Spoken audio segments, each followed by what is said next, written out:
نصلي على رسوله الكريم أما بعد قال النبي صلى الله عليه وسلم النكاح من سنتي ومن لم يعمل بسنتي فليس مني. حاضرین مجلس، نکاح کا موقع ہے اور جو حدیث میں نے پڑھی ہے اس میں ہمارے آقا جناب رسول اللہ صلی اللہ علیہ وسلم نے فرمایا کہ نکاح کرنا میرا طریقہ ہے، میری سنت ہے. ترمذی شریف کی ایک روایت میں آتا ہے کہ ہمارے آقا نے یہ فرمایا کہ نکاح کرنا میرا طریقہ ہے اور تمام انبیاء کرام علیہ الصلوۃ والسلام کا طریقہ ہے، یعنی یہ تمام نبیوں کی مشترکہ سنت ہے. ہر نبی نے نکاح کیا، بغیر نکاح کیے کسی نے زندگی نہیں گزاری. جن انبیاء کرام علیہ الصلوۃ والسلام کے متعلق آتا ہے کہ انہوں نے نکاح نہیں کیا تھا، جس میں حضرت عیسیٰ علیہ الصلوۃ والسلام بھی ہے، تو قرب قیامت میں اللہ انہیں دنیا میں دوبارہ بھیجے گا اور اس دنیا کا سب سے بڑا فتنہ دجال کی شکل میں جو ظاہر ہوگا اس کا سد باب کریں گے. اللہ نے انہیں جیتے جی آسمان پر اٹھا لیا.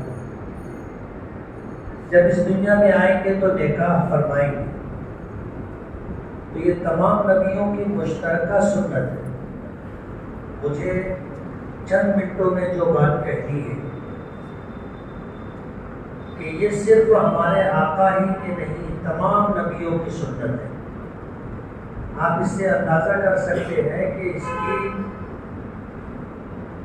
شرعی حیثیت کیا ہو کہ جب ہر نبی نے اس کو اپنا طریقہ بتایا ہے اور اس کی خبر ہمارے آقا جناب رسول اللہ صلی اللہ علیہ وسلم نے ہمیں دی ہے، تو اس کی سنت ہونے میں اور اس پر اجر و ثواب کے مرتب ہونے میں کسی بھی ایمان والے کے دل میں رائی کے دانے کے برابر بھی شبہ نہیں ہو.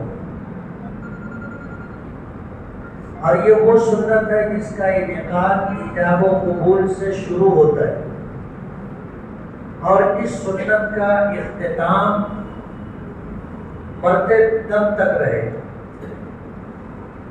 اب کچھ اعمال ایسے ہوتے ہیں جن کا تسلسل باقی رہتا ہے. نماز ایک ایسا عمل ہے، ہم نے تکبیر تحریمہ کی، اللہ اکبر کہا، نماز شروع ہوئی، سلام ہم نے پھیر دیا، نماز مکمل ہو گئی، یہ عمل ختم ہو گیا. روزہ ہم نے رکھا، صبح شادی کے وقت روزے کی نیت کر لی، روزہ شروع ہو گیا، غروب آفتاب پر ہم نے افطار کر لیا، روزہ ختم ہو گیا. زکوٰۃ ہم نے دینے کے لیے نیت کر لی اور رقم ہاتھ میں لے لی، یہ عمل شروع ہو گیا. ہمارے ہاتھ سے مستحق ضرورت مند کے ہاتھ میں وہ پیسہ منتقل ہو گیا، یہ عمل مکمل ہو گیا. حج کے 5 دن ہیں، 5 دن میں حج بھی ہو جاتا ہے. لیکن کچھ اعمال ایسے ہیں جو تسلسل کے ساتھ جاری رہتے ہیں، ان میں بڑے بھی ہیں چھوٹے بھی ہیں. جیسے داڑھی ہے، یہ بھی ایک ایسی سنت ہے کہ جس دن سے رکھا ہے اس دن سے اجر و ثواب شروع ہو گیا. جب تک رہے گی داڑھی اجر و ثواب جاری رہے گا. نکاح بھی ایسی ہی ایک سنت ہے کہ ہم نے ایجاب و قبول کیا تو نکاح کا انعقاد ہو گیا. اب یہ عمل باقی ہے، ختم نہیں ہوا. ختم کب ہوگا؟ جب میاں بیوی کا رشتہ ختم ہوگا یا دونوں میں سے کسی کا وقت پورا ہو جائے گا، ورنہ یہ تسلسل کے ساتھ عمل جاری رہتا ہے اور اسے سنت کا درجہ دیا گیا ہے. تو اس پر جو اجر و ثواب ملتا ہے وہ ملتا ہی رہتا ہے، رکتا نہیں ہے، ختم نہیں ہوتا. لیکن ظاہر بات ہے کہ ہر عمل کا انعقاد جب ہوتا ہے اس وقت نیت دیکھی جاتی ہے. حضور پاک صلی اللہ علیہ وسلم نے فرمایا انما الاعمال بالنیات، تمام اعمال کا دار و مدار نیتوں پر ہے. وانما لکل امرئ ما نویٰ، اور نیت کے تعلق سے آپ نے یہ وضاحت فرمائی کہ ہر شخص کو وہی ملتا ہے جس کی اس نے نیت کی. علماء جانتے ہیں کہ اس ایک جملے میں کتنی تاکید ہے. وَإِنَّمَا لِكُلِّ امْرِئٍ مَّا نَوَىٰ، ہر انسان کو وہی ملے گا جس کی اس نے نیت کی. اس کے بعد حضور نے مثال دی کہ فَمَنْ كَانَتْ هِجْرَتُهُ إِلَى اللَّهِ وَرَسُولِهِ فَهِجْرَتُهُ إِلَى اللَّهِ وَرَسُولِهِ، کہ اگر کسی نے ہجرت جیسا اونچا عمل اختیار کیا اور نیت یہ تھی کہ اللہ اس کے رسول کی طرف ہجرت ہے، تو اس کی ہجرت اللہ اس کے رسول کی طرف. اور پھر حضور نے فرمایا کہ فَمَنْ كَانَتْ هِجْرَتُهُ إِلَى اللَّهِ وَرَسُولِهِ فَهِجْرَتُهُ إِلَى اللَّهِ وَرَسُولِهِ وَمَنْ كَانَتْ هِجْرَتُهُ إِلَى دُنْيَا يُصِيبُهَا أَوْ إِلَى امْرَأَةٍ يَنكِحُهَا فَهِجْرَتُهُ إِلَى مَا هَاجَرَ إِلَيْهِ، اگر دنیا حاصل کرنے کے لیے ہجرت کی ہے تو اس کی ہجرت اللہ اس کے رسول کی طرف نہیں ہے، دنیا کی طرف ہے. اگر اس نے ہجرت کی ہے کسی خاتون سے نکاح کے لیے تو اس کی ہجرت اس خاتون کی طرف ہے، اللہ اس کے رسول کی طرف نہیں. علماء ہے یہاں اس مجلس میں، انہوں نے پڑھا ہے، ان کے ذہن میں یہ بات ہوگی کہ ایک صحابی تھے، انہیں نکاح کرنا تھا تو انہوں نے نکاح کا پیغام دیا اس خاتون کو جو مکے سے ہجرت کر کے مدینہ چلی گئی. اس سے نکاح کا پیغام دیا تو اس مہاجرہ خاتون نے شرط یہ رکھی کہ تم کو مجھ سے نکاح کرنا ہے تو تم کو مکہ چھوڑ کر مدینہ آنا ہوگا. تو یہ تیار ہو گئی، مکہ چھوڑ دیا، مدینہ پہنچ گئے. اب ظاہر بات ہے مکہ چھوڑ کر جانے والے مدینہ پہنچنے والوں کی تعداد تھوڑی نہیں تھی، بہت لوگ تھے. یہ خبر آہستہ آہستہ لوگوں کے درمیان چلی اور حضور تک پہنچی. تو حضور پاک صلی اللہ علیہ وسلم نے یہ بات ارشاد فرمائی کہ جو اللہ اس کے رسول کی طرف ہجرت کرتا ہے اس کی ہجرت اللہ اس کے رسول کی طرف، اور اگر کسی خاتون سے نکاح کرنے کے لیے ہجرت کیا ہے تو اس کی ہجرت اس عورت کی طرف ہے، اللہ اس کے رسول کی طرف نہیں. عمل ایک ہے، مکہ چھوڑ کر مدینہ جانا ایک عمل، نیت الگ ہونے کی وجہ سے دونوں کی حیثیت بدل گئی. ایک کی نیت اللہ اس کے رسول کی طرف ہجرت کی تھی تو اس کے متعلق آتا ہے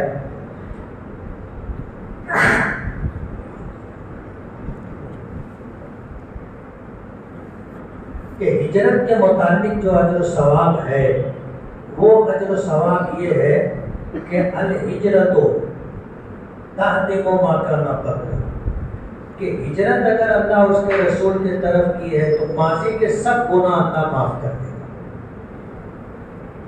لیکن اگر اللہ اس کے رسول کی طرف ہجرت نہیں ہے تو یہ فضیلت نہیں ملے گی. نیت ضروری ہے.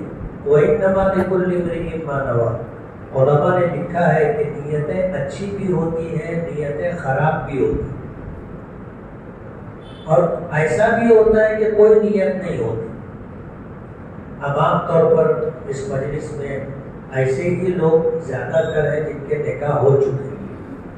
اگر وہ غور کریں گے تو ان کو یاد آئے گا کہ اس وقت ہم نے نکاح کیا، ہمارے نکاح کا موقع تھا اور ایجاب و قبول کا وقت تھا، تو کیا ہم نے یہ نیت کی تھی کہ میں اللہ کے رسول صلی اللہ علیہ وسلم کی سنت کی ادائیگی کر رہا ہوں.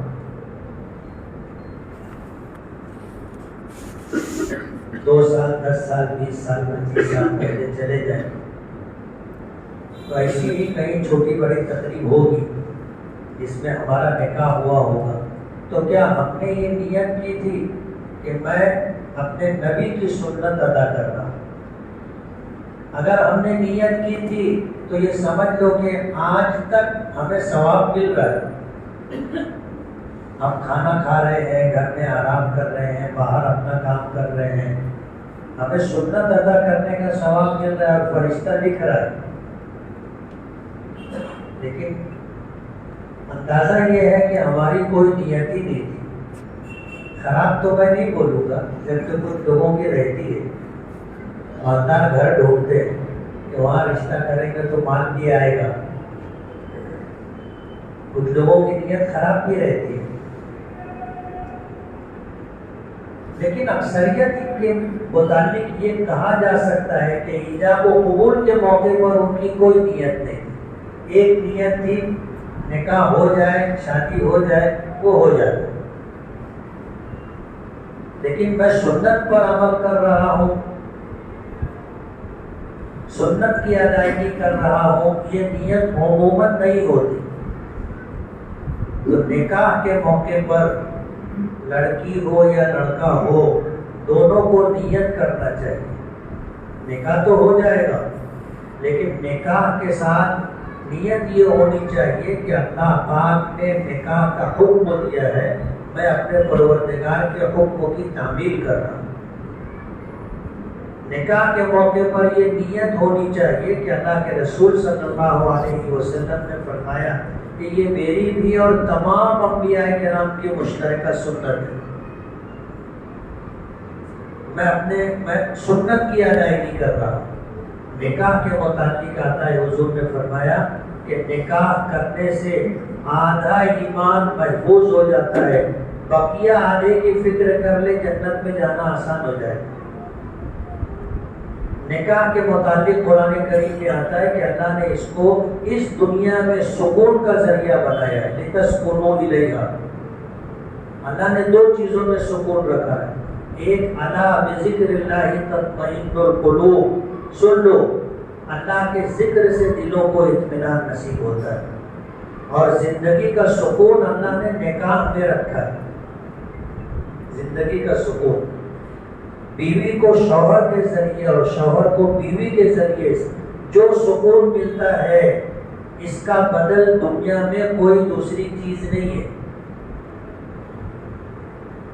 نکاح سے زندگی کا چین و سکون ملتا ہے، نیت کرنی چاہیے کہ اللہ اس نکاح کو میرے لیے سکون کا ذریعہ بنا دے۔ نکاح سے آنکھوں کو حیا اور شرمگاہ کو حفاظت ملتی ہے، نیت کرنا چاہیے کہ اللہ تعالیٰ اس نکاح کو میرے لیے آنکھوں کی حفاظت کا اور زنا سے بچنے کا ذریعہ بنا دے۔ آدمی نیت کر لے، اس کی ساری ضرورت اللہ پاک، ساری خواہشات اللہ پوری کر دیں گے، کسی پرائی عورت کی طرف ذہن جائے گا بھی نہیں، سوچ کبھی خراب نہیں ہوگی۔ یہ ساری چیزیں اللہ پاک نکاح میں رکھیں۔ قرآن کریم میں جہاں یہ آیا اللہ نے نکاح کا حکم دیا، وہیں یہ بھی فرمایا کہ یقولوا فقراء یغنیہم اللہ من فضلہ، کہ اگر یہ محتاج ہوں گے تو نکاح کے ذریعے سے اللہ ان کو غنی کر دے۔ غنی سمجھتے ہو؟ غنی بے نیازی، اللہ غنی ہے یعنی بے نیاز ہے، اور بے نیازی کا مطلب یہ ہے کہ میری کوئی ضرورت ایسی نہیں ہے جس میں مجھے کسی کی طرف دیکھنا پڑے۔ نکاح کے ذریعے سے اللہ پاک غنا کی دولت عطا کرتے ہیں، ہر ضرورت آنے سے پہلے اللہ اس کا انتظام کر دیتے ہیں، کسی کے پاس ادھار مانگنے کی ضرورت نہیں پڑے گی۔ اگر کبھی ضرورت پیش آئے گی تو اللہ پاک پہلے سے انتظام کر دے۔ یہ ہے غنا، اور یہ چیز نکاح کے ذریعے سے ملتی ہے۔ رئیس المفسرین حضرت عبداللہ ابن عباس نے تفسیر کی کہ اگر کوئی یہ چاہتا ہو کہ دنیا میں اسے اللہ رزق کی فراخی، کشادگی عطا فرمائے، غنا کی دولت عطا فرمائے، تو اس کو نکاح کرنا چاہیے۔ کیوں؟ اللہ نے فرمایا کہ یقولوا فقراء یغنیہم اللہ من فضلہ، اگر وہ محتاج ہوں گے اللہ اپنے فضل سے غنی کر دے گا۔ لیکن ہوتا یہ ہے کہ یہ ساری چیزیں ہمیں ملنے والی ہیں، ہم نے نیت ہی نہیں کی۔ نیت اچھی ہوگی اچھا صلہ ملے گا، بدلہ ملے گا، نیت خراب ہوگی نتیجہ خراب سامنے آئے گا، نیت کچھ نہیں ہوگی تو کچھ نہیں ملے گا۔ اس لیے کہ اللہ کے رسول نے فرمایا وَإِنَّمَا لِكُلِّ امْرِئٍ مَّا نَوَىٰ، جو نیت کرو گے وہ ملے گا، نیت ہی نہیں کی تو کہاں سے ملے گا؟ اس لیے نکاح کا جب موقع آئے تو اپنی بہن ہو بیٹی ہو جس کا نکاح ہو رہا ہو اس کو بھی یہ چیز بتانا چاہیے کہ تیرا نکاح ہو رہا ہے بیٹا، ان چیزوں کی نیت کر لے کہ میں اپنے پروردگار کے حکم کی تعمیل کر رہی ہوں، اپنے نبی کی سنت ادا کر رہی ہوں، اور نکاح سے ایمان مکمل ہوتا ہے، نکاح کے ذریعے آنکھوں کو پاکیزگی اور شرمگاہ کو پاکیزگی نصیب ہوتی ہے، نکاح سے زندگی میں سکون آتا ہے، نکاح سے اللہ غنا کی دولت عطا کرتا ہے۔ یہ ساری چیزیں نکاح سے پہلے، نکاح کے وقت نوشاہ اور دلہن کو معلوم ہونا چاہیے، اور وہ نیت کر لیں تو نکاح کے ذریعے سے یہ ساری نعمتیں اللہ عطا کرے گا، اور یہ جوڑا مثالی جوڑا ہوگا، مثالی میاں بیوی، زندگی میں چین و سکون بھی ہے، ایک دوسرے کے تئیں وفاداری بھی ہے، اور ساری ضرورتوں کی تکمیل بھی ہے، کسی کی محتاجگی نہیں ہے، ایمان کی تکمیل ہے، سنت کی ادائیگی ہے، اپنے پروردگار کے حکموں کی تعمیل ہے، نیت ضروری ہے، اور ہم لوگ نیت کرتے رہے تو نکاح سنت ہے، اور سنت کو سب مانتے ہیں کہ یہ عبادت ہے، اور عبادت کے لیے نیت ضروری ہے، نیت کریں گے تو سب کچھ ہوگا، نیت نہیں کریں گے تو نکاح ہو جائے گا اس لیے کہ ایجاب و قبول کر رہے، باقی اس کے اوپر جو ملنے والا ہے وہ نہیں ملے۔ اللہ تعالیٰ عمل کی توفیق عطا فرمائے۔ وآخر دعوانا الحمدللہ رب العالمین۔ مسجد کے چندے کے لیے آ رہے ہیں، سبھی حضرات سے گزارش